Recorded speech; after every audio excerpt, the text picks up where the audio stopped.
Uh, Getting fired up here for the Sunday Night Live, and just help me out here and let me know that the audio is working okay once you jump in here. So probably everybody's watching the football game, but I do have a couple things I wanted to talk about with the two-way situation. Um, I don't know if you guys follow something called News 2A, which is Second Amendment news, obviously. But in Virginia they have a gal named, I'll tell you her name. It's Karen Keys Gamara, and she's a Democrat from Virginia who has proposed a $500 tax on suppressor sales. So, I mean, we literally just got rid of this at a federal level. And these are what some of these states are going to do. They're always going to try to take away your rights. And in Virginia, I mean, if you're living in Virginia or California or any of those kind of places, you're just either going to have to deal with it or move. And, if you're a Constitution 11 gun owner that wants to come to Montana, welcome. I would say come on out here um, because obviously you're not going to be liberal. So there's a lot of conservatives in California and probably in some in Virginia too, but they're just not a big enough base to make any difference at the ballot box. So, um, but anyway, everything loud 4068 is in. Hello, how you doing? You can hear me okay? I've got my little mic here going, and I'm not sure if it's working, but I'm assuming it is. So, anyway, that's what's going on in Virginia. That is just nuts. And and then according to and it's funny, I just got a suppressor. My FFL started putting it into the system at 10:01 our time, which is Mountain Standard Time, and because the clock started ticking at Eastern Time, so at midnight, and so he submitted it, and mine was, I think it was, he got the email on the second, I got the email on the third. Um, so it was already, and I already have it. So he's already delivered it, and so 150,000 applications were gone through by the ATF in like one day. And since then, they've been doing upwards of 200,000 a day. So it's it's just crazy how, let's see here, it just says in just 8 days that number was risen to 200. So in a week they had done 200,000 applications, but in that first day or two they really hammered them out. So I'm tickled as heck that I think I told some people in videos earlier that if you want to get one and you want to wait for the $200 thing to go away, um, just buy it early, get your paperwork done, and then be ready to submit it. And that's what my FFL did. And I mean, he was up all hours of the night getting that stuff put in. So I got to give kudos to him. So uh, appreciate his hard work. So, and let's see, can hear you fine. Good deal. Thank you, sir. Um, but yeah, it's just, we just win something at the federal level, and then the state level, it goes to heck on us. So, um, and I was just like the I think it was the open carry in California got struck down, and but of course that's California is always going to try to find a way to defeat that. So, but at least some of the judges are working, especially since Bruin are working in our favor. But what I don't understand a lot of the time is how these states do this when it's obviously against the Constitution and federal law, and they do it anyway at a state level. And I thought there was a supremacy clause in federal law. So I don't know why they keep doing this. It's the gets caught up in the courts and it goes through the lawyers and appellate courts and whatever. I'm not a lawyer, so but it just has to go through, get drug out, and it just to me it's just not necessary. But that's the world we live in, I guess. So G23 reviews, how you doing, buddy? Um, yeah, we're just just got started talking about this Virginia $500 tax stamp on a suppressor down there. So if you're coming in late, but it's that kind of stuff is nuts, man. So but it's just a constant fight, and we're going to be fighting it. And in I keep seeing it, and the Republicans they get power and they do nothing. So um, get on your Republican representatives to get off their duff and do something about Second Amendment issues. So Kevin Fort Worth, open carry just isn't a smart idea in my personal opinion. I don't think it should be illegal, but I wouldn't want people in public to know I'm armed, especially if they have ill intent. Yeah, that's always something you have to weigh. I don't open carry just because of that fact. I've seen too many videos where a guy's standing at the checkout and somebody comes up behind him and either tries to steal his gun or is successful at it, and out the door they go. You have a huge responsibility to be in constant control of that thing. So, but I do see, like here in Montana, I see guys, they got their 1911 strapped to their side, or even a 45 Colt, but no, nobody gives a crap here. It's just the way it is. But like I say, you got to have either a really good holster or something that's going to lock in, and only you can get it out, or have it concealed. So, and of course in Montana we got constitutional carry here, so we don't really have to worry about it too much. So G23 reviews. I open carry 99.9% of the time. I use a IVI 2 holster, and no matter what, situational awareness is important. That's correct. Yeah. Yep. But yeah, I don't know. There's just it's just a constant battle, and there's a lot of guys that cover the two-way stuff, but you know, there may be somebody new here that is just checking this channel out, and kind of wants to hear our opinion because it's part of our discussion. And so it's actually our opinions that we're sharing with people who may be new here, and I think that's a good thing. So because a lot of you guys have so much experience and have been doing things for a long time, and of course I I don't know you guys personally, but I know you through your channels and stuff like that. And so I trust your guys' opinion, and that's why I like these chats in the live deal on Sunday. So it's good to share ideas and your experiences and things like that. So um, yeah, that's the kind of things I do like about the live. So is just having that conversation with some of you guys. So but yeah, getting on past that stuff, I guess. If it's in your control and you can try to do something about it with your representatives, I implore you to do so.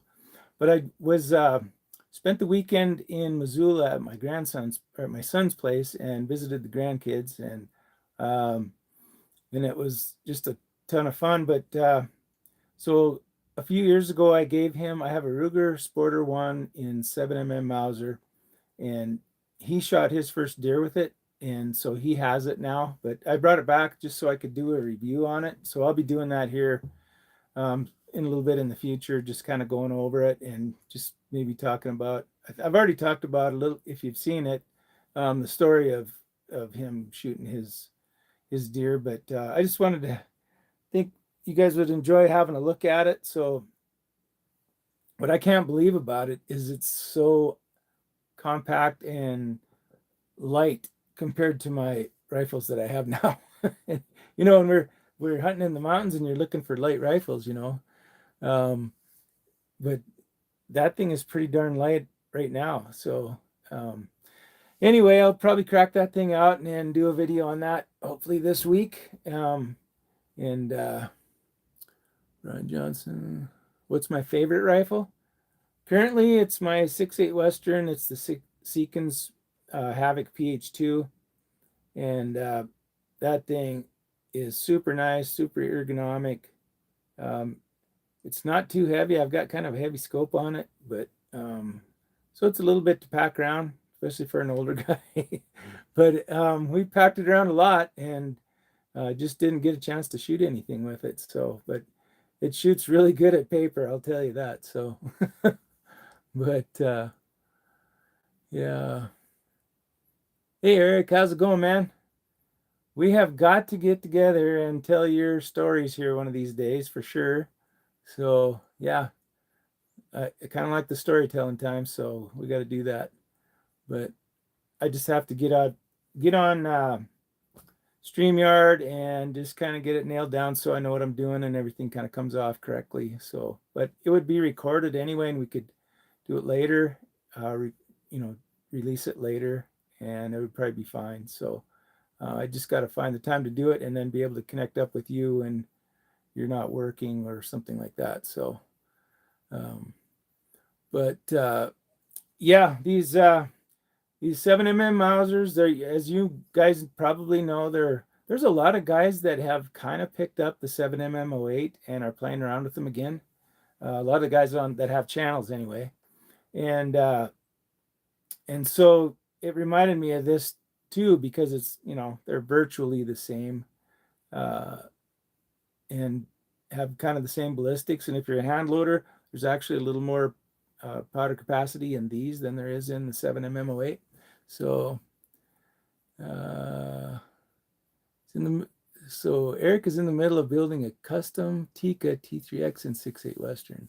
Oh yeah, yeah. I know you had some issues. I hope they did something to resolve them. Mine shoots fantastic, so it must have been, you know, just one of those. So, but yeah, I don't think you can go wrong with that for sure. So, um, yeah, it'll be interesting to see. Are you just going all Tika? Is it going to be a oh, is that right? Okay, that's good. Bought it back from you. So the are you putting a custom barrel on it or something like that? I was just curious because I hear that Tikas have kind of slow barrels, you know, a little bit slower. So just curious if that's, and if you guys have had any kind of, you know, shooting with the Tikas that where you've noticed a velocity drop out of their barrels, but you know, I guess it's probably minimal. So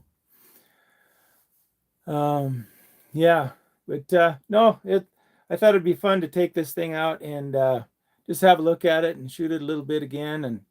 And it's, of course, they're single feed, you know, and they're just they're just a cool rifle, and they've held their value really well. They're just you see them out there probably on Gunbroker or something like that, and they've held their value quite well. So if you have one of those, it's a, you know, it's a good investment if nothing else. So um but yeah, I was just looking at some of the Mauser stuff here and in the old Nosler book, and I don't know, I kind of like velocity. I mean, if it's going to be muted on the 150s and be kind of slow, and of course depends on the bullet design, but um, if you could get a 120 grain AccuBond and this thing was going to be your deer rifle, uh, with the let's see, with Vitavari 150, you're getting over 3,000 feet per second. So that's pretty substantial. That would be kind of fun. So it'd be fun to play around with that. But I've got him, he's got so much ammo stacked away for that thing that he probably won't ever use it. So, but it would just be fun to play around with. See, I love the 6.8 Western. This is the first year since the 6.8 was released I haven't hunted with it. I've taken probably around 6 bears, a mule deer, and some whitetail, and it hammers animals. Right on. Yes, sir. That's everything loud. It's kicking in there with some info. And Chris from the 740 is in here. And appreciate you guys coming in. The what else was I going to talk about? Of course, I got the 6.8 SPC. I did talk to Scott at Gem State Firearms in Idaho, and he says that upper should be ready and here in a couple weeks. So I'm pretty excited about that. Dave Strohmeyer just put out another video. I think it was yesterday, and I'm shooting the hundreds. These little puppies right here. He was shooting those 100-grain spears, and I think he got, I can't remember, I think it was the accurate 2200. He was around 2900 with it, and but the group started opening up. And then he had some powder. It was Power Pro 2000, I think, or something like that. I can't remember for sure. You'll have to check out his video. But he had one load that was kind of slow. It was just under 2700, but it stacked them right on top of each other. So it really liked that speed. And I guess, you just kind of have to weigh what you're doing, where you're hunting, distances you're going to be hunting. If you don't need that speed and you got that kind of accuracy, I would say, yeah, let's go for that. So, but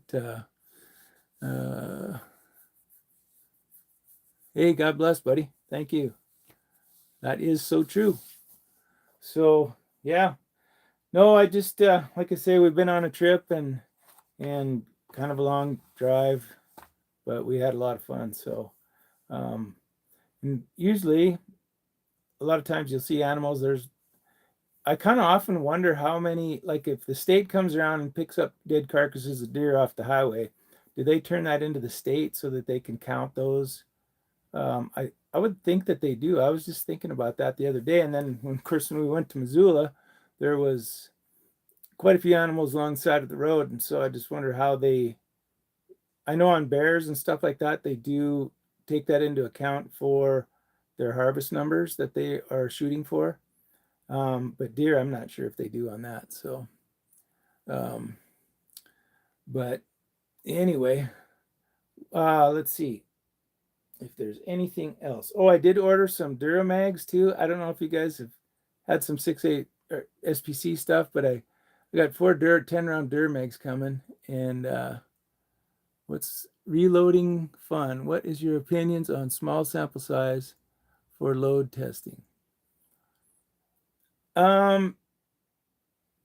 You mean like doing 3-shot groups or that type of thing for each load, each different charge of powder, or even something like that? I'm not quite sure what you mean, but no, I think if you're doing 3-shot groups, it gives you a good idea what your velocities are going to be, what your SDs are. And then once you find one that does shoot well, and then you do like a 10-shot group or a 15-shot group and verify. So that's what I think you should do. So that's just my opinion. Can't believe Oregon allows you to harvest roadkill deer if you want to. Well, they do that in Montana too. They just passed that here. Oh, it's probably been 3 years ago, maybe. But I don't know anybody that's done it yet. So it's just one of those things. Yeah, if you hit one and you didn't hit it too hard, but it died and you want to take it, I guess you can put your tag on it. I don't know. Some of them be pretty well tenderized, I think. But let's see. I have seen people out cut up elk in Montana that have been hit. Oh, really? Yeah. Well, elk is such a big animal. I'm pretty sure even if you were able to salvage half of it, that's quite a bit of meat. So, yeah. I mean, I can kind of understand it. So, anyway. But and then since somebody mentioned the hat, so if you go watch the 6.8 Western Full Auto Podcast number 29, and you go in the comments and you put in why you need that 6.8 Western brass that I'm giving away, because since I got 1,500 subscribers, of course, I don't know if you've seen it yet, but you will be getting one of these too. I ordered a new one, got it. It's ready to go. So if you want that brass and you want a hat, go on there in the comment section on that video and give your little spiel about why you need or want that brass and the hat, I guess. So Yeah, go back and do that. I think I've had one guy come in and give a pretty good story of why he needs it, and if nobody else does it, he's going to win it. So it's up to you guys if you need it or not. So hooty hoo, how's it going, man? You've been a busy boy as usual, but uh,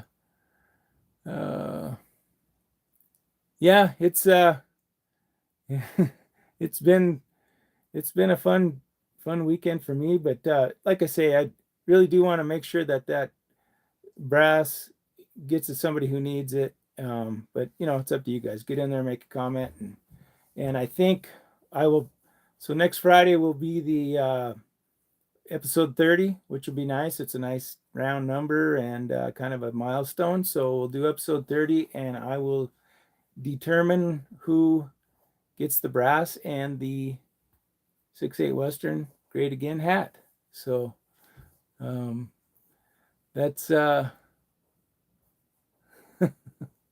anyway, that's what's going to happen with that. So just reminding you to take that chance, and I'll be happy to send it to you. So because I do appreciate everybody who's subscribed and helped me grow, and appreciate it if you keep helping me. So that'd be awesome. Let's see. Waited like 2 minutes. Asked again. Afraid I didn't see it. Asked. Oh, I guess I didn't. Might have to scroll back and see.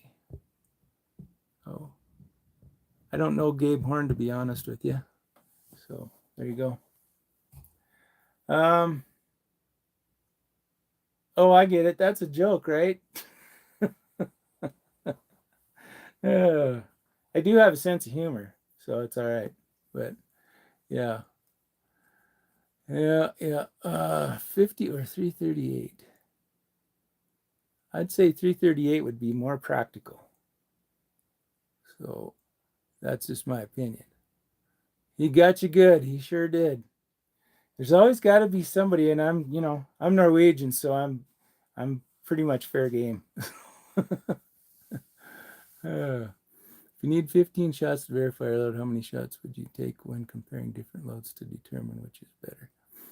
Well, I would think I would hopefully have figured that out before I had to do because I don't know if you guys follow Ryan Avery at all at Unknown Munitions, but they talk about a cone of accuracy. And so he says if he has an inch and a half group after shooting, say 15, 20 shots, he's really happy with that, because nothing's ever perfect. And and a lot of times we'll go out and shoot a 3-shot group and it's a clover leaf, but if you were to shoot 12 more, it would probably open up. So but it's within that cone of accuracy, I think, is what you're looking for. And usually even if you're testing seating depth and all that stuff, you're just doing like a 3-shot group to see what it's like, or 5, whatever you want to do, and see what looks the best, and then shoot a 15-shot group and see what your SDs are and what the group looks like. And like Ryan, he says if it's within an inch and a half, he's good with it. So yeah, and that's we can always be kind of accuracy snobs, and especially if we're getting good groups on a particular day, but every day is different. Conditions are different, so that's just it. That's kind of how I look at it anyway. What's the hat say? It says 6/8 Western Great Again. So I know it's backwards because of the front facing phone camera, but and that's the hat somebody will get here next week. So uh, yeah, but anyway, well, I think I'm probably gonna call this good, guys, and like I say, I'll probably be doing a video on that Sporter One, that Ruger Sporter One, and 7mm Mauser, and have some fun with that. Hopefully, we're having crazy warm weather around here, so it's it's supposed to be like 59 degrees on Wednesday, so maybe I can get out and shoot. So, but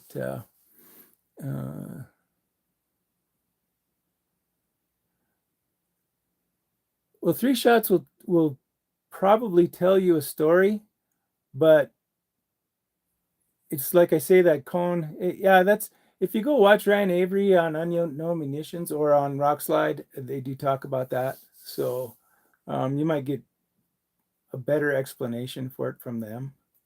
So yeah. And anyway, so but thanks for dropping in, guys, and I'll let you go, and make sure you hit that. Make sure you hit the subscribe button and the bell so you get notifications when I'm going to be doing a video, and all that kind of fun stuff. And hit the like button, and that helps me out. So appreciate it. And we'll catch you guys later on this week with whatever I can come up with. And then we got the podcast coming up on Friday, which usually comes out about 4 o'clock in the afternoon in Montana time. So anyway, thanks for everybody dropping in. Appreciate it. Everything loud. Catch you later, bud. And contradiction. Well, it kind of I would just say that I'm kind of going by what Ryan Avery has been talking about, and I sort of bought into it. Whether it's right or not, I guess that's up to you. So I don't know. But anyway, guys, we'll catch you later. Thanks for coming in here on the live. So later on. Thanks.